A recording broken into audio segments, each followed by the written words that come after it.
ሰላም ጤና ይስጥልን ውድ የላፍቶ ኦንላይን ቲቪ ተከታታዮቻችን የዕለተ ሐሙስ ታህሳስ 2 ቀን 2018 ዓመተ ምህረት ዕለታዊ ዜናዎችን ይዘንላችሁ ቀርበናል። ከዜናዎቹ ጋር አበባይ መንግስት ነኝ። ከንቲባ አዳነች አቤቤ 3 ዘመናዊ ባለ 10 ወለል ስማርት የወረዳ አስተዳደር ህንጻዎችን ስራ አስጀመሩ።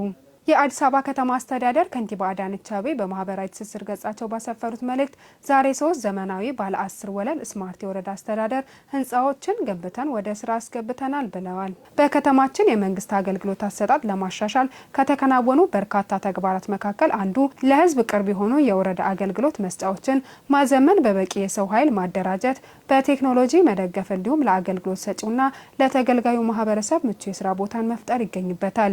እነዚህ ስማርት አስተዳደር ህንጻዎች አገልግሎቶችን ወደ አንድ ማዕከል በመሰብሰብ የተገልጋዩ ጊዜ ሀብት እንዳይባክን በማድረግ እንግልትን ውጣ ውረድን በመቀነስ በአንድ ማዕከልና ፈጣንና ቀልጣፋ የወረዳ አገልግሎቶችን ማግኘት እንዲያስችሉ ተደርገው የተገነቡ ናቸው ብለዋል። ህንጻዎቹ ዘመናዊ የመኪና ማቆሚያ፣ የልጆች ማቆያና መጫወቻ ስፍራ፣ ውብ ጽዱና አረንጓዴ ቅጥር ግቢ እንዲኖራቸው ተደርገው ተገንብተዋል። በተጨማሪም አካል ጉዳተኞችን፣ አቅመ ደካሞችን ታሳቢ ያደረጉ ሊፍቶች የተገጠሙላቸው ናቸው። በመሆኑም ዛሬ በልደታና በንፋስ ስልክ ላፍቶ ክፍለ ከተማ በ3 ወረዳዎች ስራ ያስጀመርናቸው ባለ 10 ወለል ስማርት የአገልግሎት መስጫ የአስተዳደር ህንጻዎች ከከተማችን ስማርት ስሉጥ ከተማ ለማድረግ የተጀመረውን ስራ አካል መሆናቸውን በቀሪዎቹ ወረዳዎች ላይ የማስፋትና የማብዛት ስራ በቀጣይ ተጠናክሮ ይቀጥላል ሲሉ ከንቲባ አዳነች አቤቤ መልእክት አስተላልፈዋል። ወደ ቀጣይ ዜና ስናልፍ በአዲስ አበባ ከተማ እድሜያቸው ከ5 ዓመት በታች የሆኑ ህጻናት ከነገ ጀምሮ የፖሊዮ ክትባት ሊሰጥ መሆኑን የከተማው ጤና ቢሮ አስታወቀ። የጤና ቢሮ ኃላፊ ዶክተር ዮሐንስ ጫላ በሰጡት ጋዜጣዊ መግለጫ የፖሊዮ በሽታ መከላከል 4ኛው ዙር ክትባት መስጠት ይጀመራል።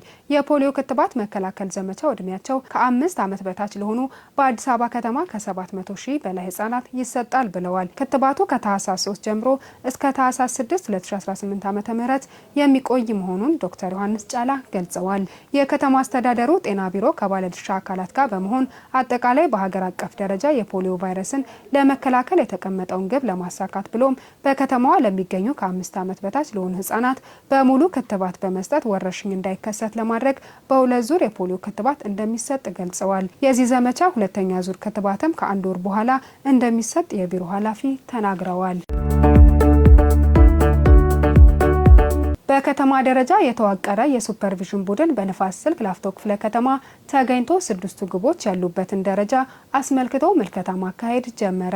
በአዲስ አበባ ከተማ ደረጃ የተዋቀረ የሱፐርቪዥን ቡድን በንፋስ ስልክ ላፍቶ ክፍለ ከተማ ተገኝቶ በጠቅላይ ሚኒስትር ዶክተር አብይ አህመድ ኢኒሼቲቭ የተጀመሩ 6 ግቦች አተገባበር ያለበትን ደረጃ አስመልክቶ የሰነድና የመስክ ምልከታ ማካሄድ ጀምረዋል። የሱፐርቪዥን ቡድኑ በምልከታው የክፍለ ከተማ አስተዳደር ግቦቹን ለማሳካትና በእያንዳንዱ ግቦች ያሉትን ተግባራት ለመፈጸም የተሄደበትን ርቀት የማረጋገጥ ስራ እንደሚሰራ ተመላክቷል። ቡድኑም በክትትልና ድጋፍ ወቅት በሰነድና በመስክ ምልከታ ያገኛቸውን ነጥቦች በጥንካሬና በክፍተት ለይቶ በማስቀመጥ ግብረ መልስ ይሰጣል ተብሎ ይጠበቃል።